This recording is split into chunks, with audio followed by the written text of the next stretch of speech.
دیکھیے حضرت انسان کو اللہ نے اختیار دیا، زندگی دی، فہم دیا، ادراک دیا، گناہ کی قوتیں اور نیکی قوتیں ساری اس کے ساتھ لگی ہوئی ہیں۔ اس نے صرف ایک لا ابالی شخص کی طرح زندگی نہیں گزارنی کہ جو سامنے آ گیا کھا لیا اور جو زبان پہ آ گیا بول دی، ایسا نہیں ہے۔ یہ تو انسان ہے، اس کو تو اپنی زندگی کی راہیں خود متعین کرنی ہے کہ میری دنیا آخرت کے لیے نفع بخش کیا چیز ہے اور نقصان دہ کیا چیز ہے۔ اِنَّا هَدَيْنَاهُ السَّبِيلَ إِمَّا شَاكِرًا وَإِمَّا كَفُورًا کہ ہم نے اس کو دونوں راہیں دکھا دی۔ وَهَدَيْنَاهُ النَّجْدَيْنِ اس کو پتہ ہے یہ اچھائی ہے یہ برائی ہے، اس نے اس سے اجالنا ہے اپنے اندر کو اور اپنے باطن کو سنوارنا ہے۔ تو ماہ سیام ہمارے لیے موسم رحمت اور موسم نور ہے جو ہمارے اندر کی روشنی کا سبب اور ذریعہ ہے۔ تو آئیے یہ موسم اللہ نے ہمیں نصیب کیا۔ 5 روزے گزر گئے، ہم 6 روزے کی طرف بڑھ رہے ہیں، باقی ہمارے پاس 24 یا 25 روزے باقی ہیں۔ تو جو گزرے روزے ان کی برکات بھی ہمارے ساتھ ہیں، آنے والے روزوں کی بھرپور برکات کے ساتھ لگیں اور قرآن مجید کی کثرت سے تلاوت کریں، نفس کمزور ہوگا، تنہائی اختیار کریں، نفس کمزور ہوگا، اپنی زبان پہ قابو کر لیں، نفس کمزور ہوگا۔ اب شیطان چھٹ کر بھی عید کے دن ہمارا کچھ بگاڑ نہیں سکے گا اگر ہم نے اپنے نفس پہ قابو پا لیا، اور اگر نفس پہ قابو نہ پا سکے تو شیطان تو پھر پیچ و تاب کھا رہا ہے اور وہ ہمارے اوپر پھر اور زور و شور کے ساتھ حملہ ہوگا اور ہماری متاع عمل کو لوٹ لے گا۔ تو پھر کیا فائدہ ہوا کہ سارے مہینے کی محنت کی، عید کے دن، عید سے 4-5 دن بعد ہم نے لٹا دی، تو فائدہ کیا ہوا؟ اللہ نے اس عورت کی مثال بیان کی ہے قرآن میں جس کا توازن ذہنی ٹھیک نہیں تھا اور وہ سارا دن سوت کاٹتی رہتی تھی اور شام کو اپنے ہاتھوں سے توڑ دیتی تھی۔ تو کہا کہیں ایسا نہ کرنا کہ تم بھی اس عورت کی طرح ہو جاؤ کہ اپنے ہاتھ سے کاٹا ہوا سوت اپنے ہاتھوں سے ہی توڑ دو۔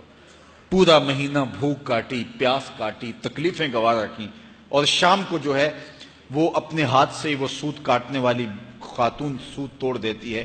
تو کہیں ہم بھی ایسے نہ ہو جائیں کہ مہینے کی محنت ہر سال عید یا عید کے چند دن بعد برباد کر لیں، پھر اگلے سال مہینے کی محنت کریں، پھر عید کو برباد کر دیں، تو کیا فائدہ ہوا؟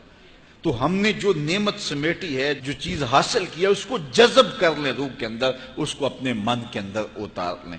اہل ایمان کو ایک دعا تلقین کی گئی ہے، وہ کیا دعا کرتے ہیں؟ ربنا لا تزغ قلوبنا بعد اذ ہدیتنا، اے اللہ ہدایت کے بعد ہمارے دل کو پھر دوبارہ ٹیڑھا نہ کر دینا۔ اگر ہدایت دی ہے تو وہ نصیب ہی رہے، وہ من میں جذب ہو جائے، وہ روح میں اتر جائے۔ تو میں اور آپ اپنی زندگی کو اللہ اور اس کے رسول کے نام پہ لگایا ہے، تو پھر اپنی ساری زندگی کو اللہ اور اس کے رسول کے نام پہ لگا دیں۔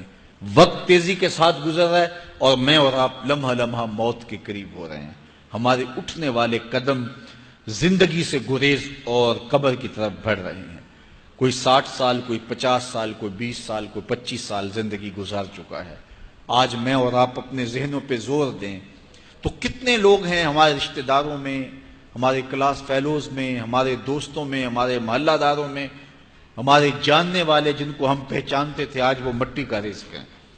تو ایک دن ہمارے اوپر بھی یہ آنے والا ہے کہ ہم مٹی کا رزق بن چکے ہوں گے، سرخرو ہو کے جائیں گے تو قبر میں بھی چراغاں ہوگا۔ دل دے دیوے دی روشنائی جاوے وچ زمینہ، تو پھر اندر بھی روشنی ہوگی۔ لیکن اگر ہم نے اپنی خواہش نفس کا اسیر بن کے زندگی گزار دی تو پھر کیا انسان ہونے کا فائدہ اور حضور کا غلام ہونے کا ہم نے کیا فائدہ اٹھایا؟ تو صاحبو آؤ مختصر زندگی کو اللہ اور اس کے رسول کے نام پہ لگا دیں، ماہ سیام کی برکتیں ہم حاصل کر لیں۔ روزہ اپنے دامن میں جو رحمتیں لیے جلوہ گر ہوا ہے، جو نور اور روشنیاں لیے جلوہ گر ہوا ہے، وہ ہم اپنے اندر اتار لیں۔ میرے حضور کا ایک فرمان سن لیجئے، ارشاد کیا من صام رمضان ایمانا و احتسابا غفر له ما تقدم من ذنبہ، جس نے ایمان کے ساتھ اور اپنے نفس کے محاسبے کے ساتھ رمضان المبارک کے روزے رکھے، میرے حضور فرماتے ہیں اللہ اس کے پچھلے سارے گناہ معاف کر دیتا ہے۔